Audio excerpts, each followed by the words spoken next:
Hey everybody, Kerry Waldy here again, talking about first-time building projects and some things that I've learned along the way. And one of these things we're talking about is how building programs are personally challenging for pastoral leadership.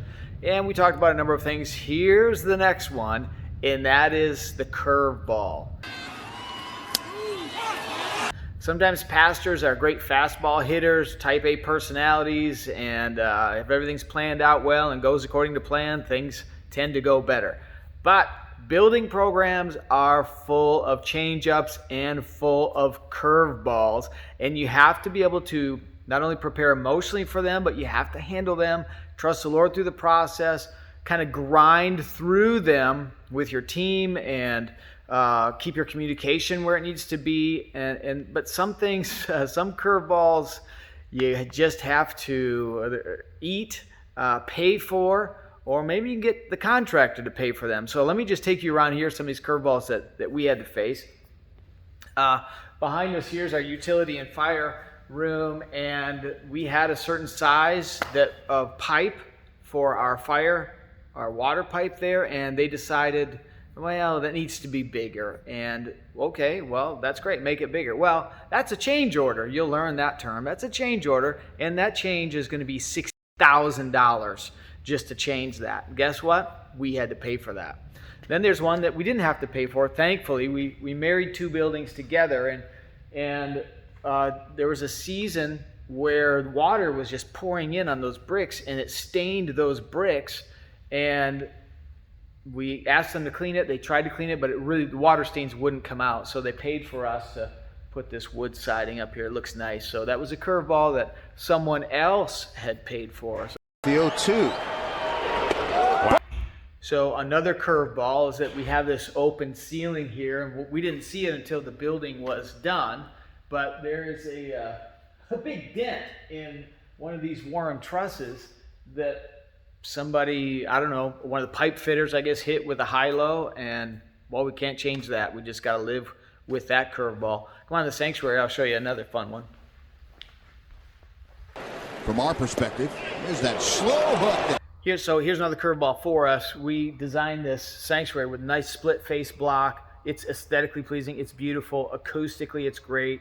And we thought that the whole sanctuary would be that, but there's this one section where we have this wheelchair ramp that is just plain block, and it's a big curveball. We can't change it now, but you would think that they would have known, hey, put split face all through there, including this spot here. Another thing is the paint that they used should have been a better paint. This is a matte paint, and it just accumulates fingerprints and dirt, and I would have thought that the painting company in a commercial space would have had something a little more durable and something a little more cleanable. But again, if these things aren't established, they just become curveballs. Another one down here, if you look, we have tiers and levels, and we had to make sure that this was colored. The fire department wanted these colored so people wouldn't trip, and it was a good idea. But it would have been nice if they'd have told us before we put those in there. But they only told us we'll get occupancy after it was put in. So we had the choice to either rip those up and tear up the carpet and do all that. Fortunately, we found a solution with automotive spray paint that covers the plastic and adheres to plastic, and so that works for that. But that was another curveball. Let's look at another one. There it is.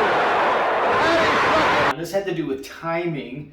When the stairs were put in, it was before the drywallers came in, and so the drywallers couldn't finish the drywall behind the stairs, and so we had to create some kind of solution with this little wood paneling back here. But that was a struggle. Who pays for that? Another curveball, when they were hooking up power, the electrical company, Consumers Power, realized that, hey, we would like to move the transformer, and guess what? We're going to have you pay for it. So that was another $60,000 just to get power to the building, because they wanted to move the transformer for the whole neighborhood, and we had to eat that bill.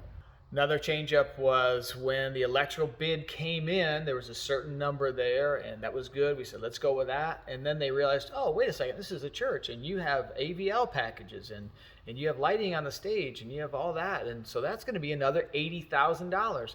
They neglected to put that in the original bid, which you would think if you're doing a church, this should be part of the original bid. But Not everybody knows how to do all this stuff. And so if you have someone that's kind of a leader in this arena, project manager that has done this before, they'll know to catch all this stuff. It's one of the reasons why I'm putting these videos out, so that you can learn from what we learned. But emotionally, as a pastor, a lot of curveballs, not just with the building, but you have to pastor the church in the process of leading this project. And so life itself presents curveballs. You'll face challenges within your family, within your home.